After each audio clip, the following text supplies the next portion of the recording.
নমস্কার বন্ধুরা, আজ আমি নিয়ে এসেছি দুর্দান্ত স্বাদের করলার একটি রেসিপি, যেটা গরম গরম ভাতের সাথে খেতে দারুণ লাগে।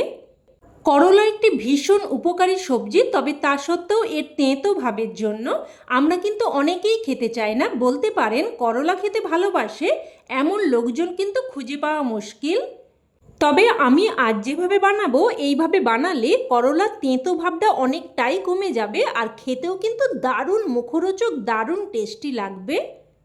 তো প্রথমেই আমি এখানে 3টে বড় সাইজের করলা নিয়েছি, তবে আমি কিন্তু 2টো করলা রান্না করব। তো প্রথমেই করলাগুলোকে আমি দেখুন একটু বেশ বড় সাইজ মতো করে কেটে নিয়েছি। তারপর এগুলোকে দেখুন আবারও মাঝ বরাবর এইভাবে কেটে নিচ্ছি। তো একই রকমভাবে সমস্ত করলাগুলোই কেটে নিয়েছি। এবার দেখুন এর বীজগুলো আমি বের করে নিচ্ছি। এই রকম ছুরির ডগাতে করে এইরকম করে একটু উস্কে দিলেই দেখুন বীজগুলো কিন্তু খুব সহজেই বেরিয়ে যাবে। আর এই শক্ত বীজগুলো কিন্তু খাওয়ার সময় খুবই দাঁতে লাগে, তাই আমি কিন্তু বীজগুলো বের করে নিচ্ছি। তবে আপনারা যদি চান বীজ সমেত কিন্তু রান্না করতে পারেন। তো একই রকমভাবে সমস্ত বীজগুলোই বের করে নিয়েছি, আর এই বীজগুলো আমি বাদ দিয়ে দিচ্ছি।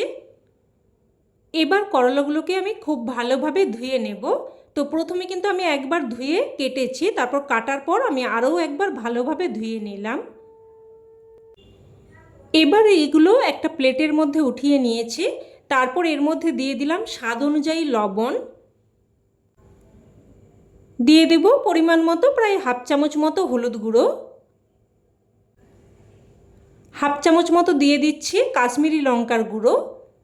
এই লঙ্কার গুঁড়োতে কিন্তু ঝাল বেশি হবে না, তবে তরকারির কালারটা সুন্দর আসবে। দিয়ে দিলাম হাফ চামচ মতো আদা বাটা, দিয়ে দিলাম হাফ চামচ মতো রসুন বাটা। এবার দিয়ে দেব 1 চামচ মতো সর্ষের তেল। এবার সব কিছু ভালোভাবে হাতের সাহায্যে মেখে নেব। আর তেলটা দিয়ে দিলে কিন্তু সমস্ত মশলা খুব সুন্দরভাবে করলার গায়ে কোটিং হয়ে যাবে। তো সব কিছু খুব ভালোভাবে মেখে নিয়েছি। এবার এগুলোকে আমি এক সাইডে 5 মিনিট মতো রেখে দেব। আর এই সময় আমি একটা মশলা তৈরি করে নেব। তো একটা পাত্রের মধ্যে নিয়ে নিলাম হাফ চামচ মতো হলুদ সর্ষে, হাফ চামচ মতো কালো সর্ষে, হাফ চামচ গোটা জিরে, আর একটা কাঁচা লঙ্কা নিয়ে নিচ্ছি। অনেকে কিন্তু করলা বা উচ্ছে রান্নাতে একদমই ঝাল খেতে চান না, তো তারা কিন্তু লঙ্কাটা বাদ দিয়েও রান্নাটা করতে পারেন। তবে অল্প একটু লঙ্কা দিলে খেতে কিন্তু মন্দ লাগে না।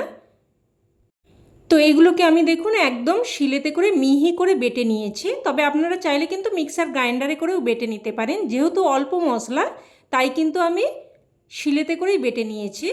আর দেখুন 5 মিনিট পর কিন্তু করলাগুলো বেশ নরম হয়ে গেছে। এবার এই বেটে রাখা মশলাটা দিয়ে করলার মধ্যে ভালোভাবে মিশিয়ে নিচ্ছি। দেখুন সব কিছু খুব সুন্দরভাবে মেখে নিয়েছি।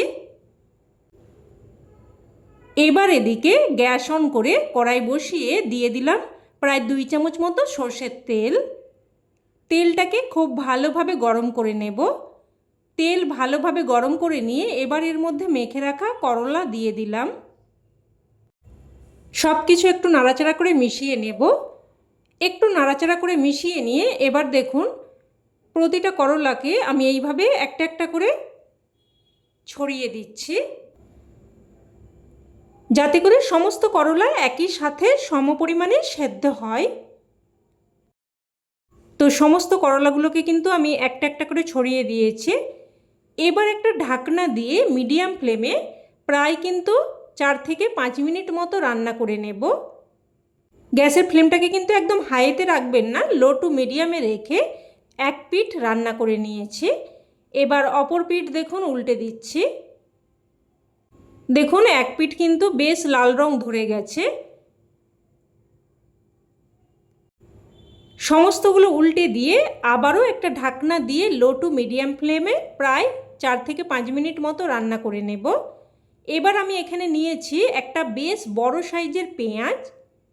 পেঁয়াজের খোসা ছাড়িয়ে নিয়ে তারপর দেখুন পেঁয়াজটাকে এরকম ছোট ছোট টুকরো করে কেটে নিচ্ছি। আর ছোট সাইজের পেঁয়াজ নিলে অবশ্যই কিন্তু দুটো পেঁয়াজ নেবেন। তো পেঁয়াজগুলো আমি কেটে নিয়েছি।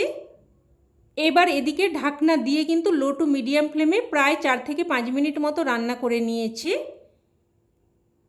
দেখুন দুদিকই কিন্তু বেশ লাল মতো করে ভাজা হয়েছে।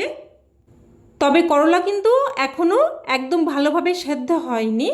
এবার এই সময় আমি এখানে কুচানো পেঁয়াজ দিয়ে দিচ্ছি, আর আমি কিন্তু এখানে একই সাথে একটা টমেটো আমি ছোট ছোট করে কেটে দিয়েছি। এবার সব কিছু আবারও নাড়াচাড়া করে ভালোভাবে মিশিয়ে নিলাম। একটু নাড়াচাড়া করে মিশিয়ে নিয়ে এবার আবারও একটা ঢাকনা দিয়ে আমি কিন্তু 2 থেকে 3 মিনিট মতো রান্না করে নেব। তো ঢাকনা দিয়ে প্রায় 2 থেকে 3 মিনিট মতো রান্না করে নিয়েছি। আর পেঁয়াজগুলো দেখুন হালকা ভাজা মতো কিন্তু হয়ে গেছে। তবে পেঁয়াজগুলোকে কিন্তু আমি একদম লাল করে ভাজবো না, কারণ খাওয়ার সময় যখন মুখে পেঁয়াজটা পড়বে তখন কিন্তু খেতে বেশ ভালো লাগবে। তো এবার আমি যে পাত্রের মধ্যে করলাটা মেখে রেখেছিলাম ওই পাত্রটা ধুয়ে সামান্য একটু জল দিয়ে দিলাম। খুব বেশি জল দেওয়ার প্রয়োজন নেই, মোটামুটি করলাটা একদম ভালোভাবে সেদ্ধ যাতে হতে পারে সেই মতো অনুযায়ী আমি জলটা দিয়ে দিয়েছি। এবার ঢাকনা দিয়ে মিডিয়াম ফ্লেমে আবারও প্রায় 4 থেকে 5 মিনিট মতো রান্না করে নিয়েছি।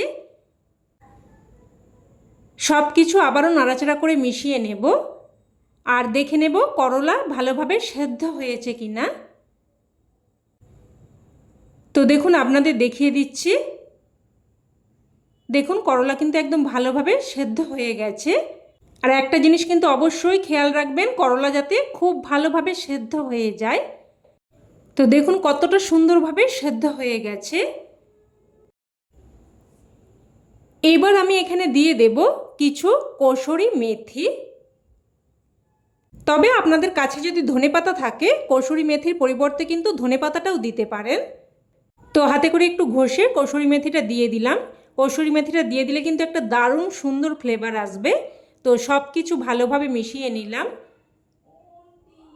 আপনারা তো করলা ভাজা প্রায় রান্না করে থাকেন, তো একবার এইভাবে করলা ভাজা রান্না করে দেখবেন, খেতে কিন্তু দারুণ লাগে। গরম ভাতে প্রথম পাতে জাস্ট কিন্তু একদম জমে যাবে। তো বন্ধুরা রেসিপি কেমন লাগলো অবশ্যই কমেন্টে জানাবেন, আর ভালো লেগে থাকলে প্লিজ একটা লাইক দিয়ে দেবেন। আর চাইলে অন্যান্য বন্ধুবান্ধবদের সাথে শেয়ারও করতে পারেন, যাতে করে এই দারুণ রেসিপিটা সকলের কাছে পৌঁছে যায়। আর চ্যানেলের নতুন বন্ধু হয়ে থাকলে চ্যানেলটি অবশ্যই করে সাবস্ক্রাইব করে নেবেন, আর পাশে থাকা বেল বাটনটি অবশ্যই অন করে রাখবেন। তো আজ এই অবধি, আবারও অন্য কোনো রেসিপিতে দেখা হবে। ততক্ষণে সকলে ভালো থাকবেন, সুস্থ থাকবেন, আর সকলকে অনেক ধন্যবাদ।